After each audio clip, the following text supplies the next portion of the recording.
If it's happening in Burbank, you ought to know, so tune in to the Mike and Roy Show. And now, Mike and Roy.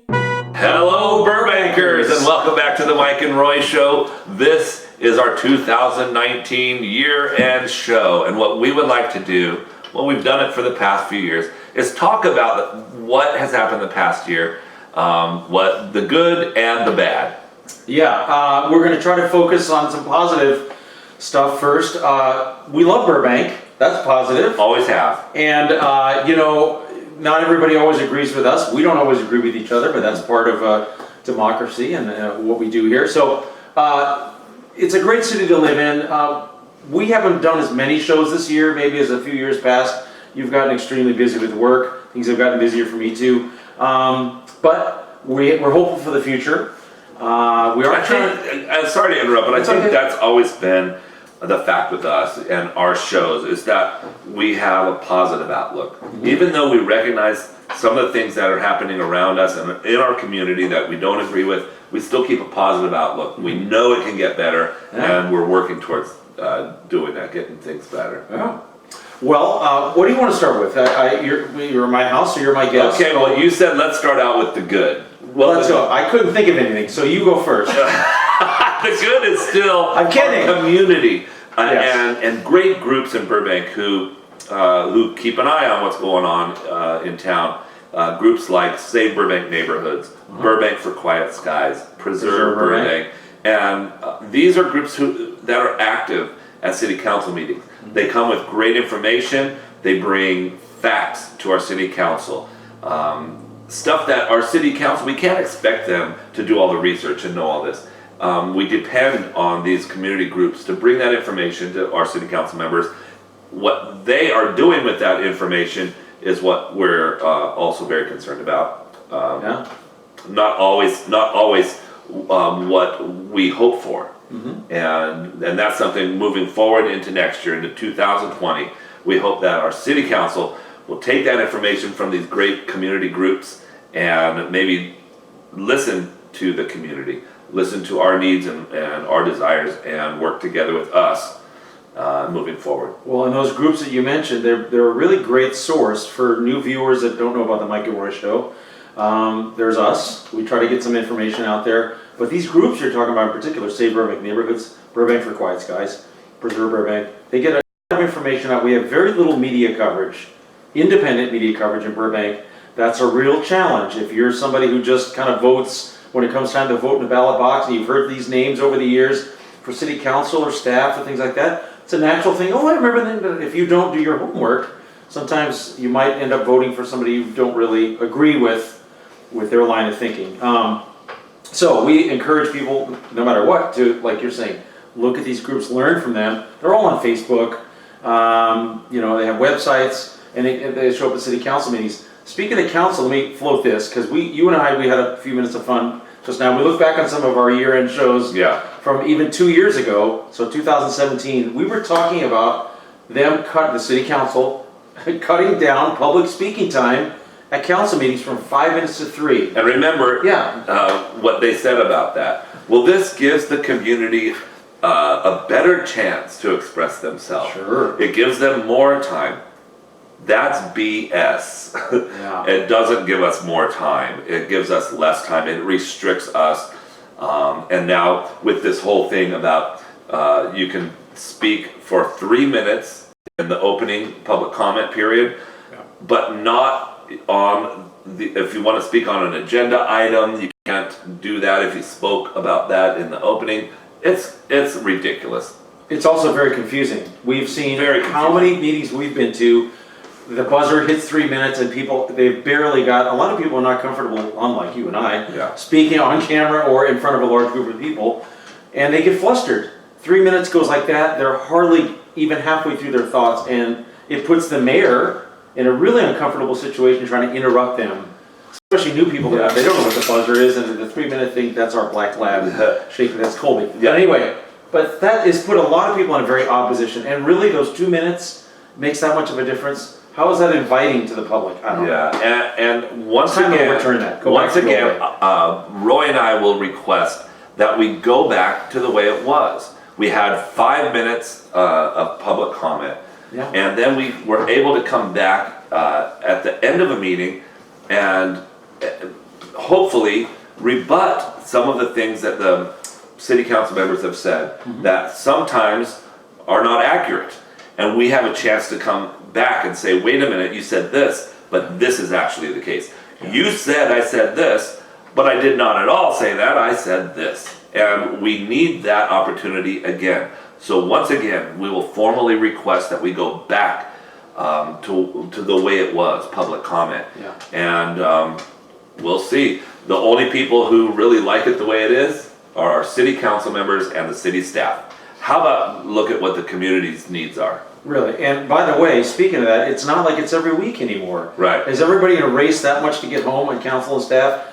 Meetings are every 2 weeks, and sometimes not even every 2 weeks. Yeah. Come on. Yeah. This is ridiculous. Yeah. So we've talked about that before. Like you said, here's a second request, or third Yeah. at this point. A lot of other things went on in Burbank this year. There was a major new development coming to just north of the current terminal called the Avion Project, right off Hollywood Way on the west side of Hollywood Way, in between San Fernando Road and the current terminal. It's the largest, what I read in the paper, was the largest infill project in the San Fernando Valley in the last 20 years. What does that mean, infill?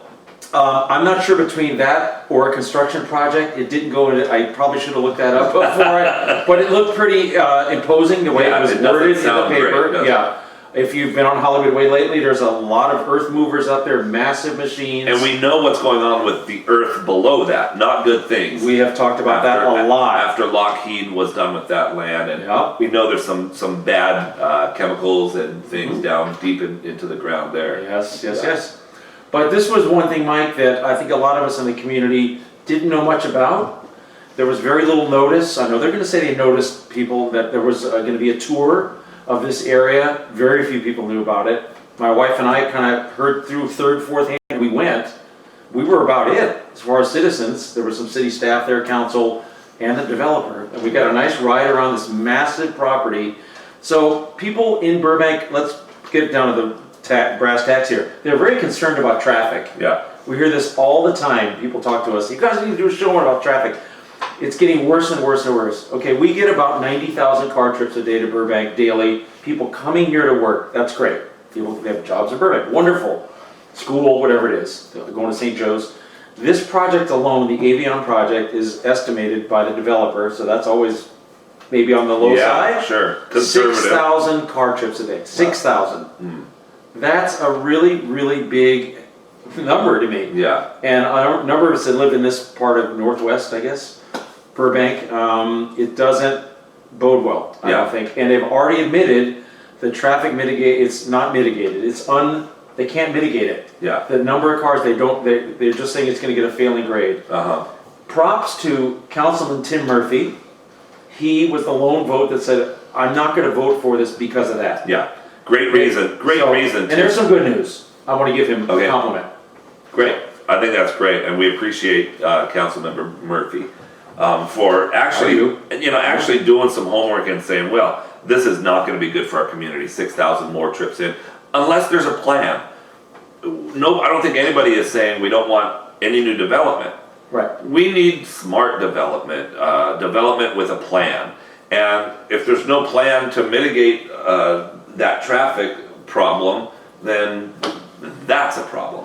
Now, I rambled on about that. You and I have talked a lot about on the Mike and Roy Show about developer impact fees. Yeah. Since we're talking about development, what's the latest on that? We've talked about this for quite a while. Here's the And there latest. might be some new people that don't know what that is, and give us Yeah. a nutshell. Here's the latest. Yeah. And what is a developer impact fee? We've been asking for a long time for our city staff to address this. Developer impact fees.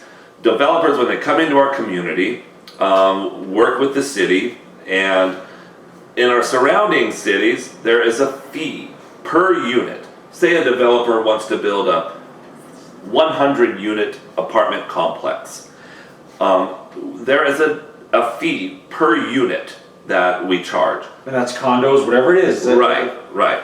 And Living space. the fee that we charge is considerably lower than the fees in the surrounding communities. a lot lower. As with the last numbers we got was between $18,000 and $19,000 per unit, not project, in Glendale and Pasadena. In Burbank, 2,500, 2,300? Yeah. Something like, was that 850% less? Yeah. So, I mean, it's really unbelievable. Especially when we frequently are told by our city council that we're going to have to cut resources, cut services, because we just can't afford it. Well, we could afford it if we charge developers the same fee that our surrounding communities are charging developers. Well, and I'm glad we're talking about this, because look at downtown Glendale. It doesn't look like those fees have hurt downtown Glendale at all. Mm-hmm. Now, and the mayor has said, well, some of those developments went in before the fees got higher in Glendale, but some haven't. Yeah. We've lost millions and millions of dollars Yeah. on Talaria project in the media district. Don't get me started. That's a project that the developers were able to come in and demolish some older apartment buildings And a church. at a church. But these apartment buildings were homes to some elderly folks, people who had lived in Burbank for many, many years. And there was no plan to relocate these people. They leveled this affordable housing and built Talaria, Whole Foods, all these luxury apartments. I think the cheapest one there is over $3,000 a month. So we're kicking great people out of Burbank, and we're inviting in people who can afford a $3,500 a month apartment to start with. It goes all the way up to into the like $6,000-$7,000 a month, I think. Yeah. You know, so what are we doing to Burbank? Let's think about it. Yeah, that's a good point. The points you bring up and other people have brought up at council, this is an ongoing issue too. A lot of times the public speakers at council do not get a reply. Yeah. That's a real problem. If you talk to the old timers, even older than us, the guys have been going to council meetings on and off for 40, 50 years, that used to never be the case. People, no matter what, if the council agreed or disagreed, they would reply. It's very disheartening to have our council not reply to people. Yeah, and I kind of remember when that started happening, Roy, and it was almost as if our city council members were instructed not to reply to us. And then remember, we used to go approach our city council at a meeting with a comment that addressed an issue, and they would actually reply, say, we'll look into it, or here's why that's happening. And now, what do we get? Thank you for your comment. You and I usually don't get anything. No. But some people at least get, thank you for coming, thank you for your comment. That doesn't do us any good. Let's address our issues. Yeah. Anything else on the table that's been on your mind? A little bit. Not this year? Yeah, it wasn't long ago that we extended the term for our city council. And it seems like, no offense to our city council, but it seems like they've been there a long, long time. So in the next election, let's all in the community really think about this. Let's do some research and learn who these people are and what's happening in our city. And let's all come out and, come together in this next election and do what's the best for our community. Yeah, should we touch on it? It might be a little bit too long to get into now, but just so people know, the airport noise issue. Yeah. That is a big elephant in the room for a lot of people. It's Yeah. gotten a lot worse. No matter what anybody has told you, the FAA or the airport authority or your city council, for people who live near the airport, and even for some who thought they didn't live near the airport, Yeah. they now have planes going over their homes. Yeah. And it was And it's years in ago. the news too, with Studio City and Sherman Oaks now. Yeah, it was years ago when you, Roy, and I, and a lot of us in, say, Burbank neighborhoods and other groups. Burbank for Quiet Skies. Yeah, we were in the community knocking on doors saying, guess what's going to happen if you vote yes on Measure B and Measure B passes? Here's what's going to happen. We're going to have, it's going to get louder here. We're going to have flight paths that are changing, and in our city council, the mayor especially at that time said we were fear-mongering, spreading fear in the community. All those things that we warned people about are happening now. If they just would have listened. And now what we get from our city council is, well, Studio City, Sherman Oaks, these surrounding communities are dealing with the noise. It's fine here. It's not fine here. It's still bad. It's getting worse. Burbank has a noise issue from the airport. We got to deal with that too. Well, and if you're one of those people that you like the plane noise and it doesn't bother you, good for you. I wish I could quite be like that. I should say we love the airport. I'm little over a mile from the airport. We love it, and I use it all the time. But it's gotten, the planes are taking off much lower. Yeah. It's much louder. The number of aircraft is increasing. Uh-huh. We haven't even gotten the new terminal yet. That's in the works. When that thing opens, forget about the number of gates staying the same. Oh, yeah. They'll be able to turn out the planes so And much quicker. we warned the community about that. Yeah, and we did. I've used this But analogy before. let me finish this, Mike. If you do love the noise and it doesn't bother you, just think about your home value. If and when you go to sell your house, most people don't agree with Yeah. oh, I love airplane noise. Oh, yeah. And they're going to definitely use that as a wedge to lower the price. So you might want to think about that. Yeah, As and a property owner. I've used this analogy before. Sometimes people say, well, you knew the airport Oh, was there I when like you this moved one. in. We bought our houses near the airport, way back, and we bought our houses near Burbank Airport. Yes.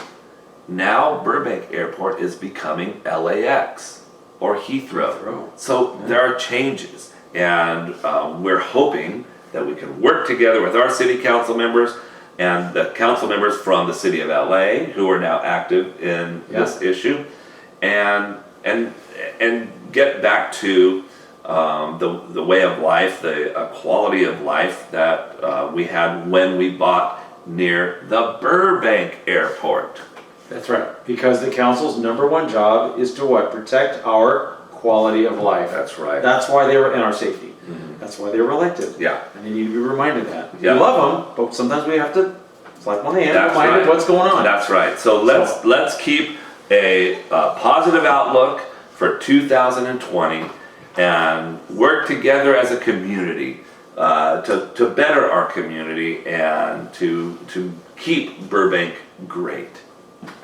Make Burbank great again. Yes. We'll see you next time on the Mike and Roy Show. Happy New Year. Mike and Roy.